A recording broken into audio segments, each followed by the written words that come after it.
ঘাটা কতটা গেছে, মুখের ঘাটা দেখান তো, হা করেন। ভালো আছে। তখন তো বেশি ছিল, তখন বেশি ছিল, আপনি চলাফেরাও খুব কষ্টতে করতেন, নড়তে চড়তেও কষ্ট ছিল। আর এইরকম মানে হাসি খুশি মুখ ছিল না, মনটা ভারী ভারী ছিল।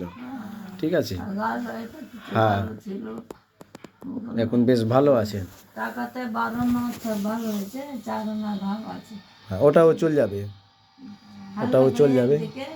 আপনাকে ওই জন্য বলেছিলাম যে বেটির বাড়িতে থাকেন, এখানে থেকে ভালো হয়ে যাবেন, তারপরে যাবেন। ঠিক আছে, হ্যাঁ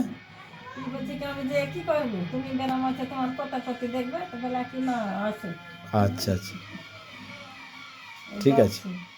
প্রেশার ওই 160 ছিল, তো দেখলাম 120 হয়েছে, প্রেশারটাও কমেছে, খুব সুন্দর। ঠিক আছে।